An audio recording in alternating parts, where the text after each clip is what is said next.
Let's go. Welcome back to the channel. In this video, we're going to be trimming out the vinyl plank flooring that we've recently installed in this series. I've got my quarter round laid out here to be painted. I already have the blue painted that I'm going to use around the cabinets. This is what I use for painting my white quarter round or shoe molding or anything that I use on a job. It is I get this at Home Depot, and I always use the satin. I don't never want nothing super shiny or anything like that. You can get by with about 2 coats most of the time. I'm no professional painter or nothing like that, but that's probably why it takes me 2 coats to go over this. Okay, so I'm right here at the threshold on my door. And I'm going to show you how I take care of this. I'm not actually going to put a transition piece here. I'm going to use caulk, and it is called a soft joint. A caulking will flex with the expansion and shrinking of the product. So if it expands, it's just going to smash it too. And it is a doable way to fix this at doorways, so you do not have to put a transition there. I could take a piece of shoe molding and lay down flat right there. I chose not to do that. I actually considered taking a piece of quarter round and wrapping it with the plank skin veneer like I do sometimes, and then going right around it and laying it down flat. I considered that, but I thought, let's just put some caulk down there. So what I've done, I've got some, oops, you can see what I got there. I've actually got some to match the floor. That's a really nice match there, you see that? So I'm going to use this particular kind of caulk, and I'll show you what brand and stuff it is. This is a Mape caulk. I think it's a sanded caulk. I haven't really checked it, but this is it right here. It's a really good match. You can see what it is there, and they will always have the color right here on them. So that's what I'm going to use, okay? To make this look nice and clean, I'm going to take some painter's tape here, and I'm going to put me a line of tape down right here. And then whenever I caulk it, I'll show you. I can just pull this tape up and I'll have a perfect straight line. I don't think that would be absolutely so necessary on this particular job, because it blends in, the caulking blends in so well that I don't really think it would matter. But if you're using a white caulking or something like this, this definitely helps.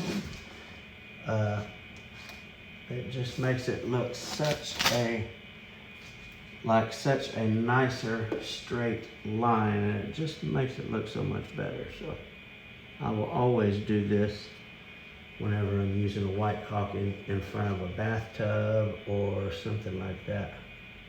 And I'm just leaving, and I mean just leaving.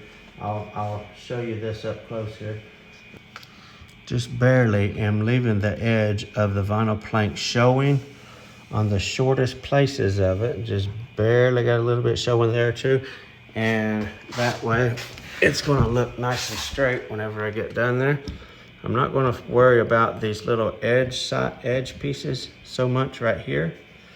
I will just caulk them in there without tape, because again, this is just going to blend in really good. So I'm not going to have to be too concerned about that. What I am going to have to be concerned about is having enough caulk, because I'm really close on caulking right now. So I hope I have enough to do this. If not, I will just kind of, hopefully I will, but if not, I'll just show you what I'm doing. I'll show you what it looks like whenever I get enough done. Hopefully I can make it have enough to finish up what I'm going to do here.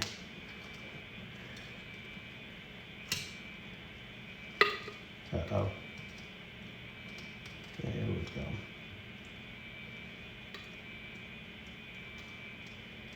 So I'm just filling that void up, and I'll show you even before I smooth it out as well.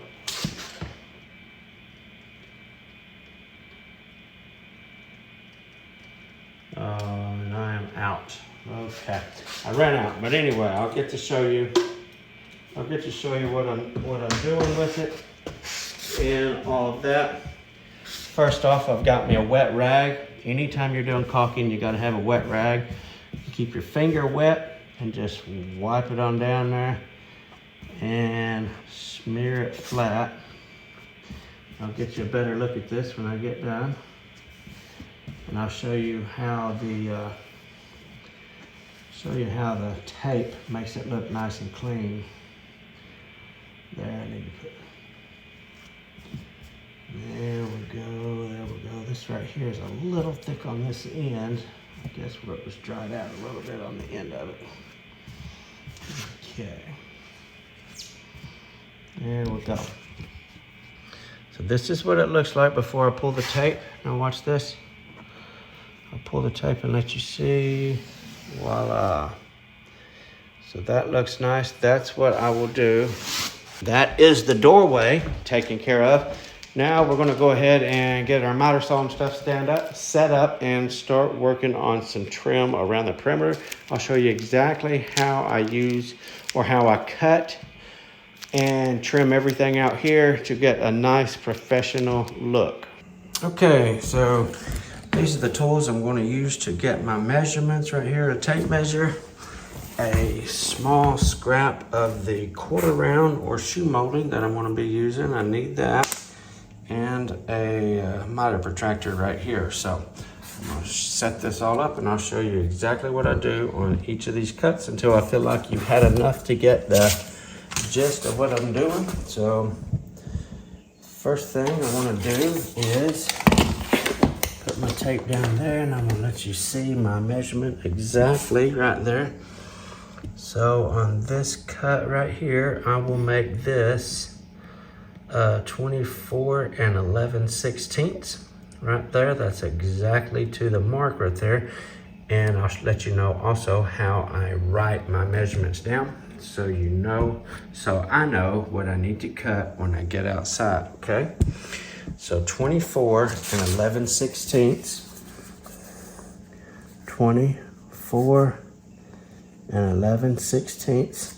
And the way I do it, if I don't abbreviate, like on this one, I'm going to make an inside cut. Now this is an outside corner, but I'm going to make an inside cut on my 1/4 round, and it's going to be on the left side of my piece of 1/4 round. So I'm going to write IL. I'm not going to put anything for the right, so if I don't put anything over there, then I'm automatically going to know that it's a straight off cut. So 24 11/16 IL. Now I need to take a look at this and see, is this a true 45? Is it going to close up nice and be a nice looking miter once I get done here? So let's see here. Let me get zoomed in here nicely for you. So I'm going to take my miter protractor and I have it cut off like this for a reason. It's because you get a little short wall quite a bit by the bathtubs and stuff like that, where you need one leg of this thing a little shorter. So I cut one leg off of it just to make it a little shorter for me. And I'm going to close it right up, make sure it's flush here on this side and flush here on this side. Whatever that says, that's what my miter is going to be. So I'm going to go with a 45 on that. That's actually square. However, most corners do lean about right there. They're normally about a 46 or a 47. Even sometimes you will get down here to about a 44, okay? They're very rare on a 45. That's why this is very important. So I've got my cut. 24 11/16 IL, and I'm going to write the number 45. That lets me know it's a true 45, okay? I'm going to do the exact same thing right here. This is going to be, let's see here. Let me get you zoomed in there so you can see. 5 3/16. Now, because it's going to be on the right side, the miter is going to be on the right side of my cut. I'm going to write 5 3/16 IR. And that's going to be an inside cut on the right. IR 45. That lets me know it is a 45-degree cut. Okay, so that's what I wrote for my second cut. 5 3/16 IR 45. Okay, now this piece here, this is where this little piece right here comes in. So on all of my inside corners, I cope. That way they are a nice cover. It don't matter if they're not a 45 or whatever. I like to cope them. I think a cope is the best way to do it. So to get a cope measurement, you need to put your piece here and measure off of your trim, because that's where we're going to be starting from. I will always go around from right to left. I will always work left, and my cope will always be on the right the way I run this. So we are looking right here. See that? 9 3/8.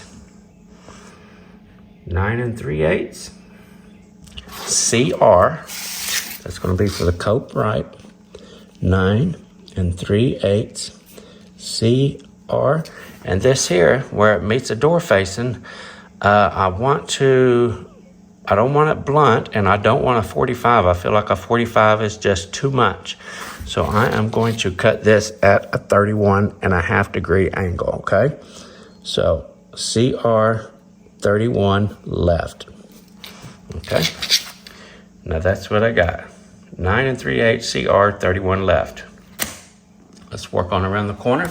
Now, somebody else may not understand these, but because I measure and make my own cuts, I know exactly what I'm putting down there, okay? So I know I've been doing it this way for a long time, and I know exactly what all these numbers mean. Right here, we are at 9 7/8.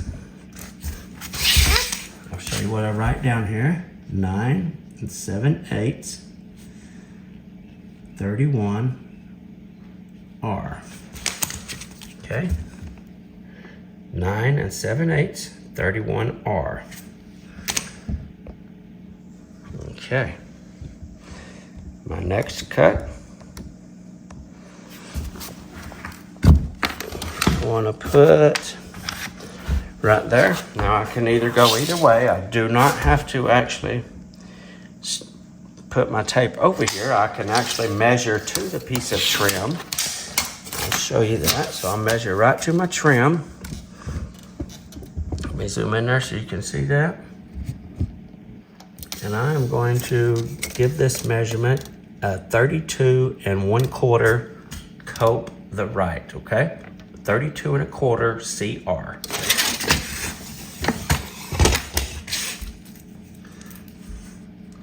.32 1/4 CR. Right there. Okay. Same thing here. I'm going to put my little trim piece right there.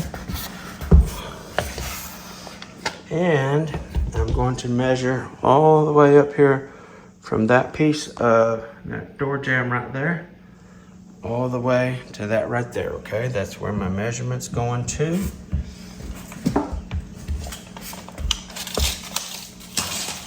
Measure off with the casing. And I'm going to make that, let's see here if I can get that there.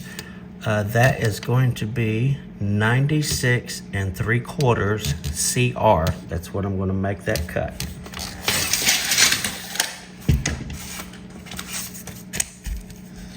.96 3/4 CR. Again, if I don't say anything, like this is CR, but I didn't say anything about the left, so that automatically lets me know that the left is going to be a straight off cut, okay? If I don't reference to it on my markings on my paper, it's a straight cut. Okay, so my very first cut is 24 11/16 IL 45, okay? That's inside cut on the left. It's going to be straight off on the right, okay? 24 11/16. There, put just a tiny mark. So right here is my tiny little mark that I put on there. I'm gonna make sure my blade goes, and it's to the left. I'm gonna make an inside cut on the left, okay? Right here. So they're gonna cast a little shadow right where I want it to fall there, and it is barely showing up on there. So I can make that shadow fall right to the left side of my mark and be good with that right there. I want to make sure that I hold it flat against the fence, nice and firm, and also flat against the base.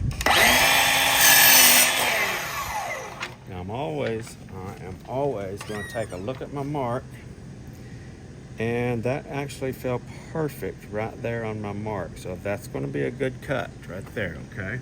My cut is directly to the left of my mark. I'm going to mark this number 1, okay? This is the first piece I measured, and I'm going to set it to the side.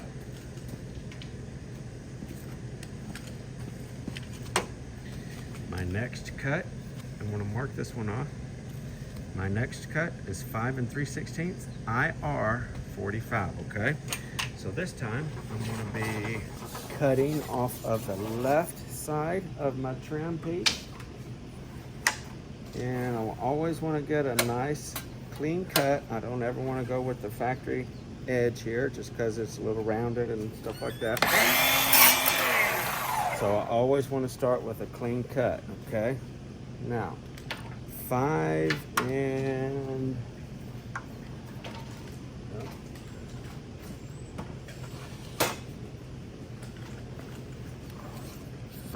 13/16.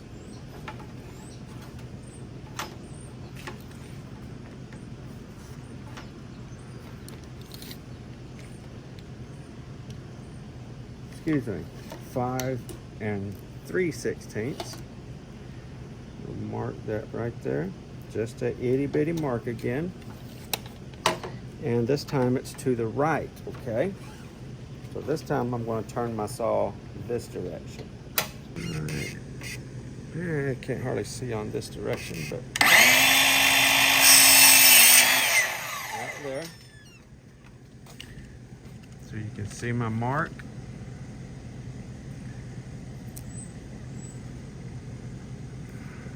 See my mark barely is cut right there, so my cut is directly to the corner of the mark. I'm going to mark this number 2.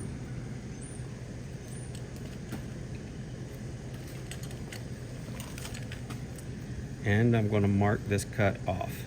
We got 9 3/8 coping on the right, okay? In order to do a cope cut, I need to get my 45 on the right hand side because that's the side that needs my cut. So I've already got a 45 here. Now what I'm going to do, I've got this little grinder right here.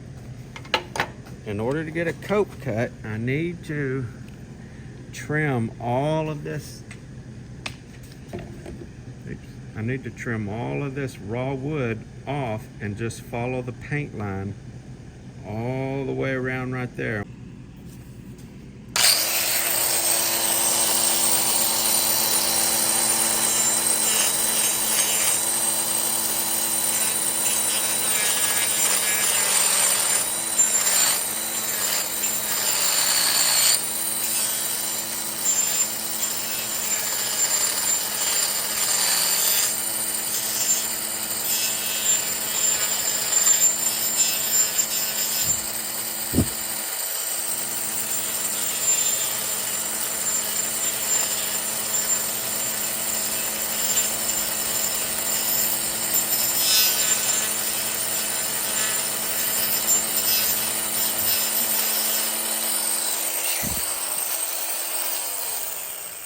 There we have our cope.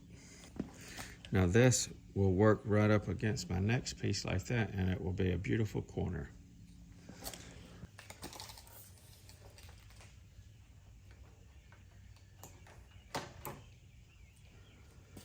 Now whenever you measure from a cope, you notice how I measured from the quarter round exactly, right? So whenever we measure from this, I want to measure from the most shallow point of the cope, okay?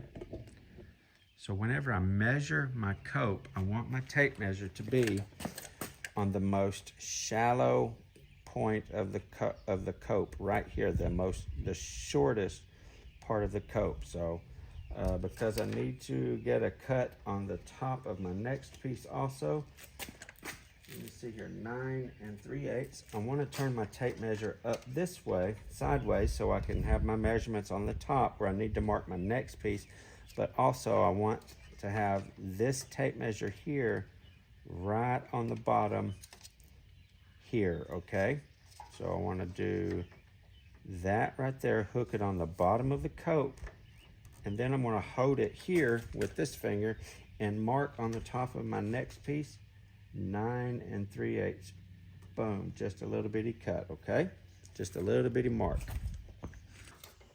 So what I just did, I put my tape measure on my cut right there, right on the bottom of my cope, and then I measured over.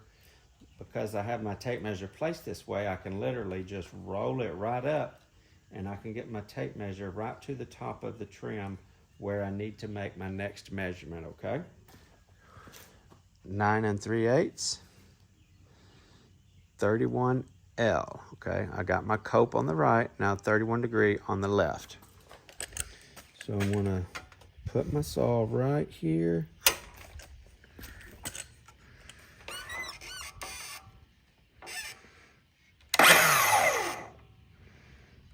Okay, so you can see my shadow right beside my mark right there, and that's exactly what I want right there.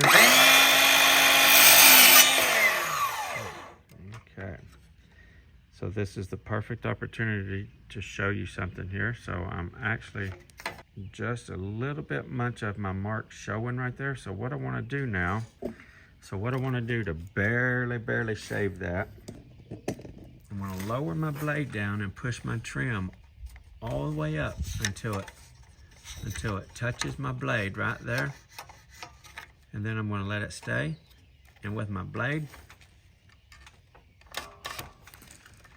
all the way down and that touching, it's going to barely shave it when I go back down again, okay? So you could probably hear that, and it just took my mark off just barely, okay? Okay, so here is our pieces. This is number 1, number 2, and number 3. This is the cope. So because we have a raw edge of wood showing right here, what I like to do with that, I'm going to take me a thing of white out right here, and to keep from painting, actually literally getting paint out and everything else right here, this is going to be a nice match for what we're doing here. I'm just going to take this and paint the end of this white with the white out, and I don't have to worry about it making a big mess or anything like that. Waiting for 30 minutes or 20 minutes or whatever to dry, because it is a white out and it dries in a matter of seconds, and we don't have to worry about it, okay? So while that sits there for just a second, I want to go ahead and nail my other pieces up here. So I'm going to get them exactly where they need to be, and booyah. And booyah. And booyah. Okay. Pushing it down, not too tight, okay? Anytime we're doing this, we gotta remember this is a floating floor, and we don't want to pinch it down to where it traps the floor from moving, and also we do not want to shoot down into the floor. We always want to shoot into our baseboard, okay? So just pushing it down, shooting into the base, not the floor, okay?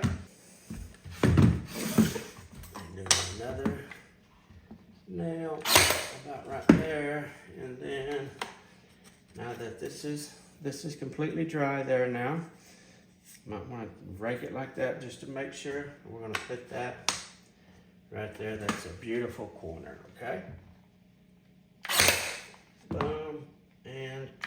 Boom, 2 nails is gonna be just fine for that. I'm gonna go ahead and complete this little section right here. I believe this is gonna be plenty good for everybody to get the gist of what I'm doing, and then I will go ahead and finish out this whole room here by myself. So next thing we're going to do to the quarter round, once we are complete, just like this, cut, painted, nailed, stuck on there, we're going to caulk it, okay? Okay, so again, I've got my wet rag, and always, anytime you're starting with a new gun, take and poke the end of it out with this little pokey right here to get it started, and then after that I want to squeeze a little bit out just to make sure that I'm not having any dirty caulking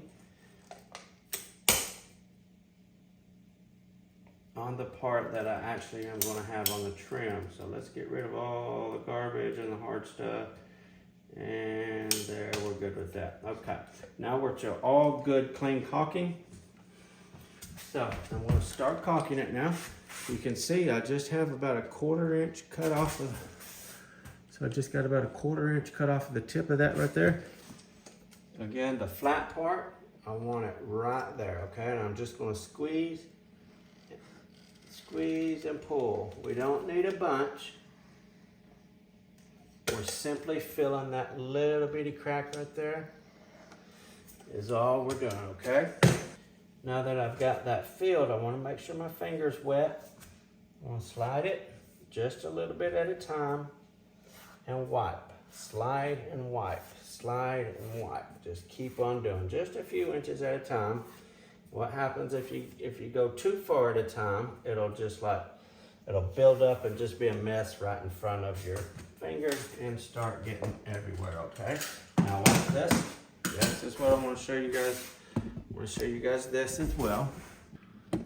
Right there in the corner where there's a tiny void right there, I'm going to put my blade right there. That's going to stop it from getting down on the floor.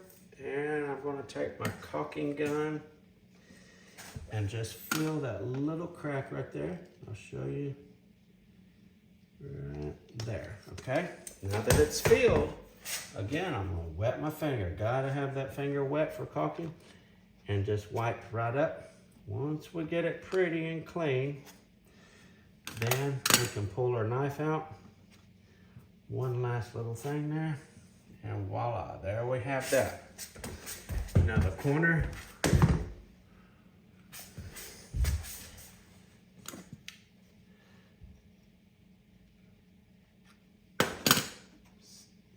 got in it there a little bit, and do just a little bit more there.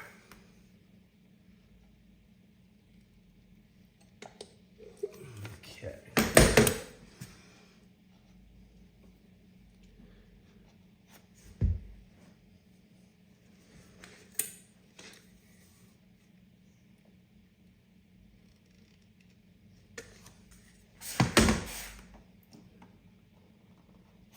Okay, there we go. Oops. There we got her. There we go. Okay.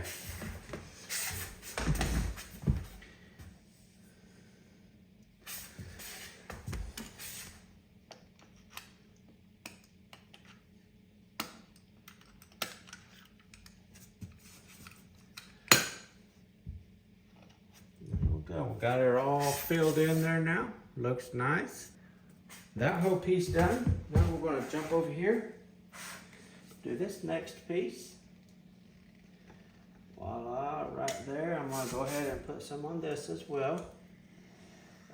If you feel like your corner might need a little bit, I think I could probably pretty that up just a little bit. So again, I'm going to put my knife there just to stop the caulking from getting on my floor there. And let's go ahead and just do a little wipe there. Now, obviously you would not have net or big screw hose like that in a traditional base, but okay.